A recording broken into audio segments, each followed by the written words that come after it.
بزرگوں، دوستوں، ملت اسلامیہ کے نوجوانوں، ہم اور آپ جن تاریخوں سے گزر رہے ہیں، یہ تاریخیں اللہ رب العالمین کے ذکر، اللہ رب العالمین کی بڑائی و کبریائی، اللہ رب العالمین کی حمد و ثنا، اللہ رب العالمین کے توحید کے گن گانے کی تاریخیں ہیں۔ یہی وجہ ہے کہ شریعت اسلامیہ نے ذی الحجہ کے چاند سے لے کر 13ویں تاریخ کے مغرب تک، یعنی جب 13 تاریخ ختم ہو رہا ہو، اللہ کی تکبیر، اللہ کی بڑائی بیان کرنے کے لیے باضابطہ صیغوں کو بتایا ہے، بنایا ہے، بیان کیا ہے۔ اللہ اکبر، لا الہ الا اللہ، واللہ اکبر وللہ الحمد۔ ہمارے سماج میں لا علمی کی وجہ سے یا باضابطہ منبر و محراب سے نہ بتائے جانے کی وجہ سے یہ سنت تقریباً فراموش کی جا چکی ہے۔ ہمارے عام لوگ جن کو شریعت کا علم نہیں ہے، وہ یہ سمجھتے ہیں کہ صرف عید اور بقرعید کے وقت یہ تکبیر پکاری جائے اور بس، جبکہ یہ تکبیریں ان ساری تاریخوں میں پکاری جانی چاہیے۔ آج 12 تاریخ ہے اور کل 13 تاریخ، یوم النحر 10ویں تاریخ ہوتی ہے، جس دن ہم لوگ قربانی شروع کرتے ہیں، اور اس کے بعد یہ 3 دن ایام تشریق کہلاتے ہیں، جن میں عرب والے، چونکہ اس وقت جب اسلام نازل ہو رہا تھا، فریجر کا یا گوشت کو بچانے کے لیے اور دوسرا کوئی طریقہ ان کے پاس نہیں تھا، اور عرب کی قوم گوشت کھانے والی قوم تھی، تو وہ مینا کے میدان میں قربانی کرنے کے بعد باضابطہ ان دنوں میں گوشت کو سکھایا کرتے تھے تاکہ خراب ہونے سے بچایا جا سکے۔ اس لیے ان دنوں کو ایام تشریق کہا گیا ہے۔ تشریق کہا جاتا ہے سورج دکھلانے کو، اس لیے ایام تشریق کہا گیا۔ اس لیے اللہ تعالیٰ نے بھی اور ہماری شریعت نے بھی کہا کہ ایام التشریقی ایام اکل و ذبح، کہ تشریق کے یہ ایام کھانے پینے اور ذبح کرنے کے دن۔ یہی وجہ ہے جب حجاج کرام 10 تاریخ کو مینا میں کنکری مار کر اور پھر خانہ کعبہ کا طواف کرنے کے بعد، صفا اور مروہ کے درمیان سعی کرنے کے بعد، قربانی اور حلق کرانے کے بعد، وہ مینا میں جن تاریخوں کو گزارتے ہیں ان میں سے یہ تاریخیں ہیں۔ سب سے پہلے تو مینا ہی جانا 8 تاریخ کو، اور پھر مینا سے عرفات جانا ہے 9 تاریخ کو، جو عرفہ کا دن ہوتا ہے، پھر عرفات سے مزدلفہ جانا ہے، اور مزدلفہ سے کنکری چن کر کے 10 تاریخ کو صبح مینا پہنچنا ہے، اور پھر مینا سے کنکری مار کر کے پھر آنا ہے، خانہ کعبہ کا طواف کرنا ہے، سعی بین الصفا والمروہ کرنا ہے، قربانی کرنا ہے، حلق کرنا ہے۔ یہ 10ویں تاریخ کے کام ہیں۔ ان کاموں کو کرنے کے بعد مکہ والے اسلام کے آنے سے پہلے یہ مینا میں جشن منایا کرتے تھے، مینا کے میدان میں جشن مناتے تھے، اور اس میں باضابطہ یہ اپنے باپ داداؤں کا تذکرہ اور ان کے قصے بیان کرتے تھے۔ اللہ رب العالمین نے ان قصوں کی جگہ، اپنے باپ داداؤں کا ذکر اور تذکرہ کرنے کی جگہ یہ اعلان فرمایا کہ نہیں، یہ اس قدر مبارک دن ہے کہ ان دنوں میں اللہ کے ذکر کے علاوہ کوئی اور ذکر نہیں ہونا چاہیے۔ فَإِذَا قَضَيْتُم مَّنَاسِكَكُمْ فَاذْكُرُوا اللَّهَ كَذِكْرِكُمْ آبَاءَكُمْ أَوْ أَشَدَّ ذِكْرًا۔ صاف کہا کہ دیکھو جب تم حج کے ان کاموں کو پورا کر لو، فَإِذَا قَضَيْتُم مَّنَاسِكَكُمْ فَاذْكُرُوا اللَّهَ، تو اللہ کا ذکر کرو، اللہ کو یاد کرو، اللہ کی تسبیح بیان کرو، اللہ کی حمد و ثنا بیان کرو، اللہ کی بڑائی اور کبریائی بیان کرو، اللہ کا نام لو، اللہ کے نام کا مالا جپو۔ یہ کہا کہ فذکر اللہ، کیسا ذکر؟ کا ذکرکم آباءکم او اشد ذکرا، جس طرح سے تم باضابطہ مجلس سجا کر کے، اسٹیج بنا کر کے اپنے باپ داداؤں کا ذکر کرتے ہو، اس سے زیادہ ذکر کرو، اشد ذکرا او اشد ذکرا۔ یہ اللہ تعالیٰ نے منا میں اس طرح کے جشن منانے والوں کو حکم دیا ہے۔ آج ہم لوگ بھی 3 دن قربانی کرتے ہیں، خوب جشن مناتے ہیں، کھاتے پیتے ہیں، عیش کرتے ہیں، کبھی اللہ کی یاد نہیں آتی، اس لیے کہ گوشت کھانے کے بعد ایسا نشہ چڑھ جاتا ہے کہ پھر اللہ کو کون یاد کرتا ہے؟ پیٹ بھرا ہوا ہے تو اللہ یاد نہیں آتا، پیٹ خالی ہو جائے، بھوکے مرنے لگیں، جاب چھن جائے اور کسی طرح کی پریشانی آ جائے تب اللہ یاد آتا ہے۔ یہ انسانی فطرت ہو گئی ہے اس وقت۔ اللہ تعالیٰ نے کہا کہ نہیں، جشن منانے کی یہ دن نہیں ہے، تم کھاؤ، کھانے سے اللہ منع نہیں کرتا۔ اللہ تعالیٰ نے کہہ دیا ایام اکل و ذبح، یہ کھانے پینے کے دن ہیں، یہ ذبح کرنے کے دن ہیں، کھاؤ لیکن اپنے اللہ کو نہ بھولو۔ کھانے کی اس نعمت جو اس نے دی ہے اس پر بھی اللہ کا شکر ادا کرو، اللہ کی حمد و ثنا بیان کرو، اللہ کی بڑائی اور کبریائی بیان کرو، اللہ کی تحلیل و تحمید کرو۔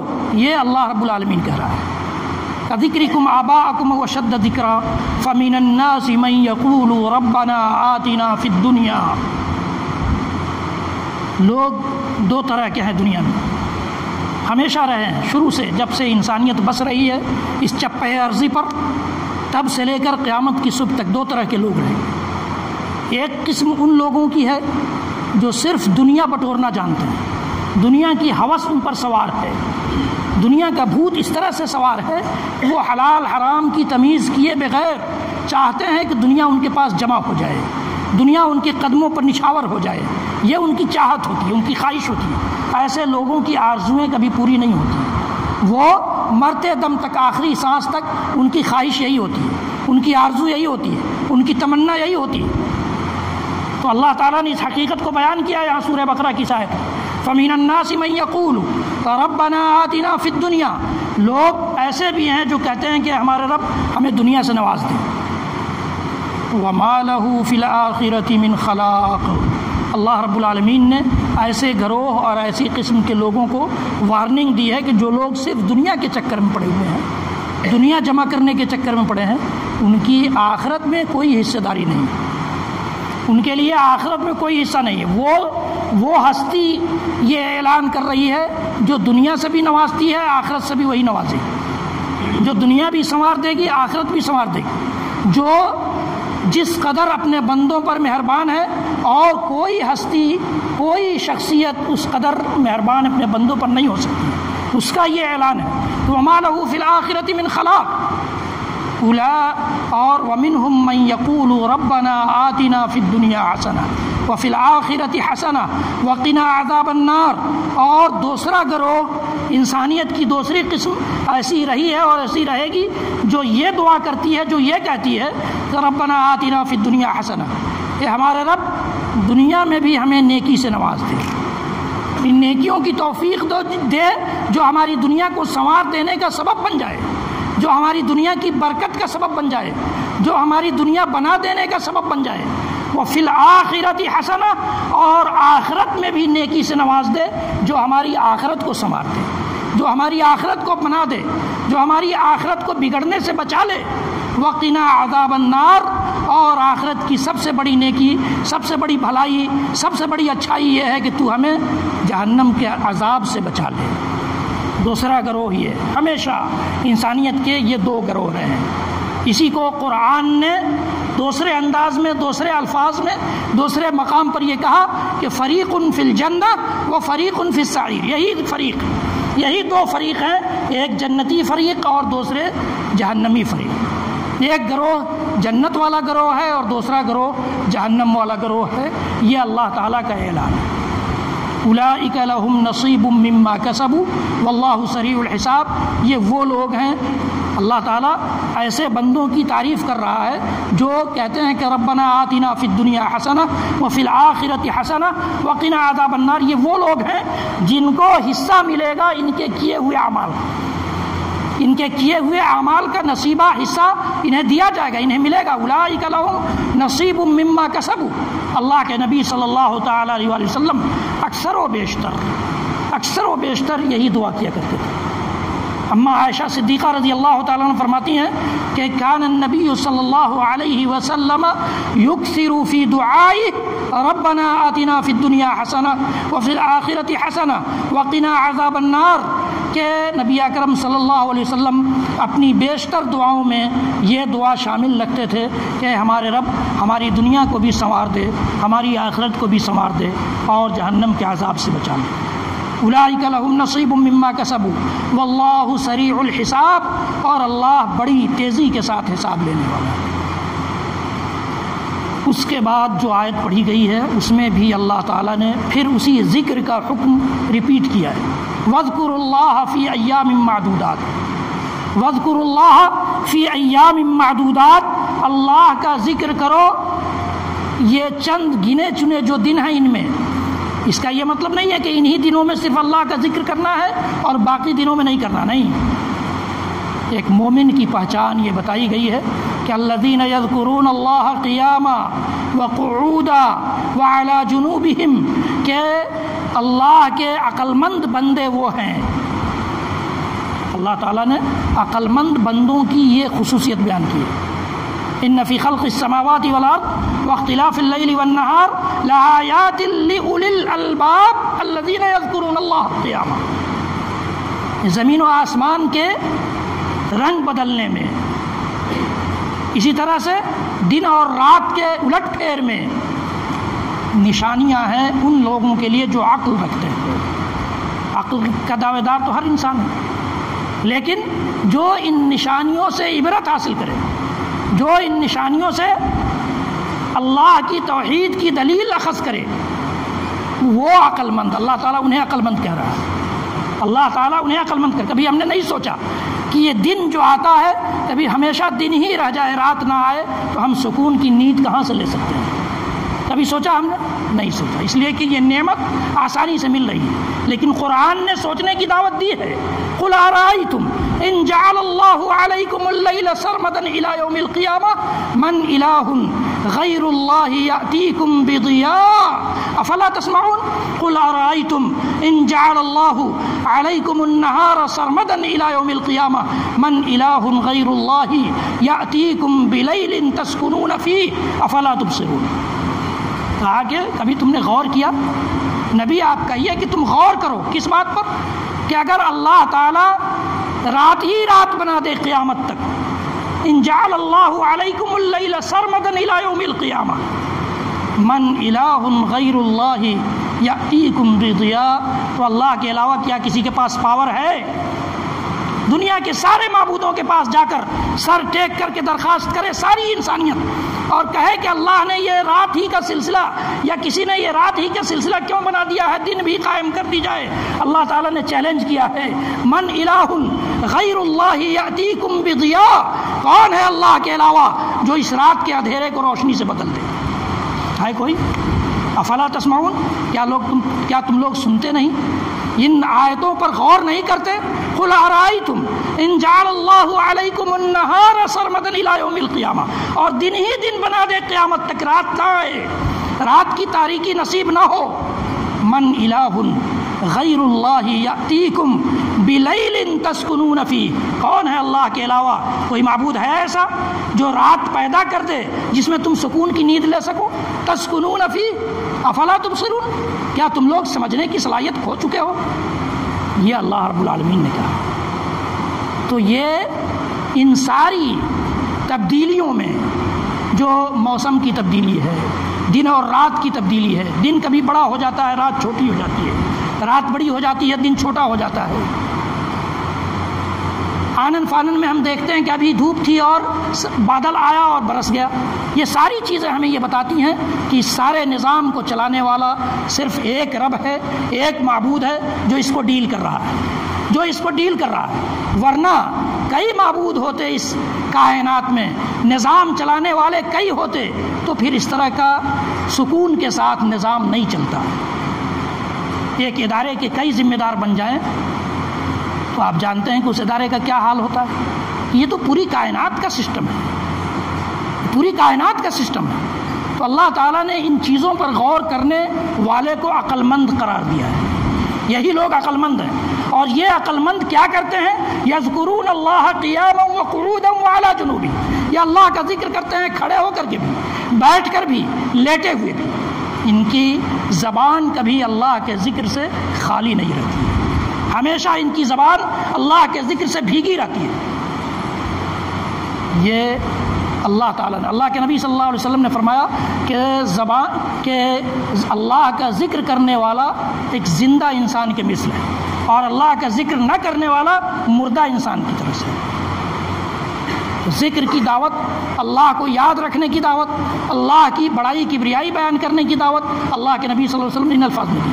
وَاذْكُرُوا اللَّهَ فِي أَيَّامٍ مَّعْدُودَاتٍ، لیکن ان دنوں میں، یہ جو دن گزر رہے ہیں ذی الحجہ کے، جو کل مغرب تک ہمیں اور آپ کو نصیب ہیں، ان دنوں میں کثرت سے اللہ کے ذکر کیا جائے، اللہ کی بڑائی بیان کی جائے. اللہ اکبر، اللہ اکبر، لا الہ الا اللہ، واللہ اکبر، اللہ اکبر وللہ الحمد. صرف فرض نماز کے بعد نہیں، صرف نماز کے اوقات میں نہیں، جب یاد آئے. میں نے اس سے پہلے بھی خطبے میں آپ کی توجہ دلائی تھی، اور عید الاضحیٰ کے خطبے میں بھی توجہ دلائی کہ یہ ایام اللہ کی بڑائی بیان کرنے کی. زیادہ سے زیادہ جب یاد آئے، صبح سو کر اٹھ رہے ہیں تو اللہ اکبر، لا الہ الا اللہ، واللہ اکبر، اللہ اکبر وللہ الحمد، تاکہ پوری فضا، کائنات پوری گونج جائے اللہ کی بڑائی سے، کبریائی سے. اور اللہ کی وہ آیت کریمہ جو سورۃ الجاثیہ کی آخری آیت ہے، وَلَهُ الْكِبْرِيَاءُ فِي السَّمَاوَاتِ وَالْأَرْضِ وَهُوَ الْعَزِيزُ الْحَكِيمُ. اس کے لیے آسمانوں میں بھی بڑائی ہے، اس کے لیے زمینوں میں بھی کبریائی ہے، وہ غالب ہے، حکمت والا ہے. یہ سچ ثابت ہو، یہ سچ ثابت ہو جائے تو اللہ کا ذکر کثرت سے کیا جائے. وَاذْكُرُوا اللَّهَ فِي أَيَّامٍ مَّعْدُودَاتٍ. یہ خصوصی طور پر منا میں ٹھہرنے والے حجاج کے لیے بھی یہ حکم ہے کہ وہ وہاں رہیں گے اور اللہ کی تکبیر پکارتے رہیں گے، اور جو 7 کنکریوں سے وہ وہاں جمروں کو ماریں گے، وہاں بھی ہر کنکری پھینکتے وقت اللہ اکبر کا کلمہ پڑھیں گے، اللہ کی بڑائی اور کبریائی بیان کریں گے. یہ اللہ تعالیٰ نے ہمیں اور آپ کو بتایا. وَاذْكُرُوا اللَّهَ فِي أَيَّامٍ مَّعْدُودَاتٍ فَمَن تَعَجَّلَ فِي يَوْمَيْنِ فَلَا إِثْمَ عَلَيْهِ. حجاج کرام اسلام کے آنے سے پہلے جو وہاں حج کرنے جاتے تھے، وہ وہاں جشن مناتے تھے. اسی وجہ سے جب اسلام آیا اور اسلام نے جب حج کا حکم دیا تو مسلمانوں کے دل میں یہ خدشہ پیدا ہوا کہ یہ تو مکہ والوں کا طور طریقہ تھا، ہم یہاں کیوں ٹھہریں گے منا میں؟ تو اللہ تعالیٰ نے یہ اعلان کیا کہ نہیں، تمہیں یہاں ٹھہرنا ہے، یہاں قیام کرنا ہے. البتہ تمہیں اختیار ہے کہ تم 11-12 صرف 11-12 رہو یا 11-12-13 3 دن رہو. 2 دن بھی رہ سکتے ہو، 3 دن بھی رہ سکتے ہو، لیکن 3 دنوں کا قیام ظاہر ہے کہ جتنا ہم وہاں قیام کریں گے اتنا افضل ہے. 3 دنوں تک قیام کرنا افضل ہے اور 2 دنوں میں اجازت ہے. 11-12 کی تاریخ گزار کر وہاں سے حجاج واپس آ سکتے ہیں، لیکن 13 بھی گزار لیں تو ان کے لیے افضل ہے. اللہ تعالیٰ نے اسی بات کو یہاں بیان کیا ہے. فَمَن تَعَجَّلَ فِي يَوْمَيْنِ فَلَا إِثْمَ عَلَيْهِ. جو جلدی کرتے ہوئے صرف 2 دن میں چلے آئیں ان کو بھی کوئی گناہ نہیں ہے. وَمَن تَأَخَّرَ، اور جو لیٹ کریں، تیسرا دن بھی وہاں گزاریں، فَلَا إِثْمَ عَلَيْهِ، ان کو بھی کوئی گناہ نہیں. لِمَنِ اتَّقَىٰ. لیکن اللہ تعالیٰ نے یہ شرط لگا دی کہ دیکھو تمہارے 2 دن کے بعد فارغ ہو جانے یا 3 دن کے بعد بھی جو فارغ ہو جاتے ہو، ہر حال میں اللہ کا تقویٰ نہیں بھولنا. اللہ کے تقویٰ کو، چونکہ تم نے ایک ایسی عبادت کی ہے، ابھی 2 دن یا 3 دن پہلے تم نے ایسی عبادت ادا کی ہے، ان ارکان کو تم نے نبھایا ہے جن ارکان کو نبھانے کے بعد اللہ کے نبی صلی اللہ علیہ وسلم نے فرمایا ہے کہ الحج المبرور لیس له جزاء الا الجنہ. جس کا حج مقبول ہو جائے اس کے لیے جنت ہی صرف بدلہ ہے، اس کا بدلہ صرف جنت ہے. حج مقبول ہو جائے. اب حج مقبول کس کا ہوا کس کا نہیں ہوا یہ اللہ بہتر جانتا ہے، لیکن ہمیں اور آپ کو یہ کوشش ضرور کرنا ہے حج میں بھی کہ ہمارا حج، ہمارا عمرہ اللہ کے نبی صلی اللہ علیہ وسلم کے طور طریقوں کے سانچے میں ڈھل جائے. تب تھوڑا سا یقین ہوتا ہے کہ اللہ تعالیٰ اسے قبول کر لے گا. اللہ تعالیٰ اسے قبول کر لے گا. ہماری نماز اللہ کے نبی صلی اللہ علیہ وسلم کی نماز کے سانچے میں ڈھل جائے تب تھوڑا یقین ہوگا ہمیں اور آپ کو کہ اللہ تعالیٰ اسے قبول کر لے گا. روزہ بھی ہمارا نبی اکرم صلی اللہ علیہ وسلم کی طرح ہو جائے جس طرح آپ نے چاہا ہے بتایا ہے تو اللہ تعالیٰ کی ذات سے امید کی جا سکتی ہے کہ وہ قبول کر لے گا. زکوٰۃ اللہ کے رسول صلی اللہ علیہ وسلم نے جس طرح سے بتائی ہے ادا کرنے کا حکم دیا ہے اس طرح اگر ہم ادا کر لے جاتے ہیں تو اللہ تعالیٰ کی ذات سے امید ہے کہ وہ قبول کر لے. جو نیکی بھی جو عبادت بھی ہم کوشش کر کے اللہ کے نبی صلی اللہ علیہ وسلم، یہ ہماری ذمہ داری ہے، ہم میں سے ہر شخص کی ذمہ داری ہے وہ جس طرح بھی نماز پڑھ رہا پڑھے لیکن وہ ڈھونڈے کہ ہم جس طرح نماز پڑھ رہے ہیں اللہ کے نبی کی نماز ایسی تھی یا نہیں. اللہ کے نبی کی نماز میں کیا دنیا کا خیال آتا تھا، دکان کا حساب ہو جاتا تھا، سیلری کا انتظام ہو جاتا تھا؟ سوچیں اللہ کے نبی صلی اللہ علیہ وسلم کی نماز جیسی، اللہ کے نبی صلی اللہ علیہ وسلم جیسی عبادتوں کو اپنی ظاہر ہے کہ آپ نبی اور رسول تھے، آپ کا مقام و مرتبہ بڑا اونچا تھا، آپ کے خشوع و خضوع کا مقام بڑا اونچا تھا، لیکن ہم اپنے حساب سے تو کم از کم یہ کوشش کر سکتے ہیں. تو کہا گیا کہ لمن اتقی، تقوی اختیار کرنے والوں کے لیے یہ اختیار ہے، ان کو کوئی گناہ نہیں ہے، کوئی حرج نہیں ہے. وہ 2 دن یعنی 10 تاریخ کے بعد 2 دن منی کے میدان میں رہیں یا 3 دن رہیں، اس میں کوئی حرج نہیں. واتقوا اللہ واعلموا انکم الیہ تحشرون، اور اللہ کا تقوی اختیار کرو، جان لو کہ تم سب کو اسی کے پاس جمع کیا جانا ہے، تم سب اسی کے پاس جمع کیے جاؤ گے. میدان محشر میں اسی کے سامنے ہمیں اور آپ کو حاضر ہونا ہے اور ہم میں سے ہر شخص کو اپنا تنہا حساب دینا ہے. وہاں نہ کوئی مولوی ملا کام آئے گا، نہ کوئی پیر فقیر کام آئے گا، نہ کوئی بزرگ ولی کام آئے گا، نہ کوئی امام مقتدی کام آئے گا، کوئی کام نہیں آئے گا. نہ باپ دادا کام آئیں گے، نہ اولاد کام آئے گی، کوئی کام نہیں. کلہم آتیہ یوم القیامۃ فردا، ان میں سے ہر ایک کو اللہ رب العالمین کے سامنے تنہا حاضر ہونا ہے. یہ خیال ہمارے اور آپ کے ذہن میں رہے. اللہ تعالیٰ نے اس بات کو کئی بار ریپیٹ کیا ہے قرآن پاک میں، کئی بار ریپیٹ کیا ہے قرآن پاک میں. اور اللہ کے نبی صلی اللہ علیہ وسلم نے آخرت اور جنت و جہنم کا تذکرہ اس قدر کیا ہے کہ حدیث کی کوئی کتاب ایسی نہیں ہے، سیرت کی کوئی ایسی کتاب نہیں ہے جو اس کے بیان سے، اس کے چیپٹر سے خالی ہو. اس لیے ہمیں اور آپ کو، ہمارا اور آپ کا ٹارگٹ اور نشانہ صرف اور صرف یہ ہونا چاہیے کہ ہمیں اور آپ کو اپنے رب کے سامنے حاضر ہونا ہے اور تنہا اپنا حساب دینا ہے. اللہ رب العالمین ہم سب کو کہنے سننے سے زیادہ عمل کی توفیق بخشے.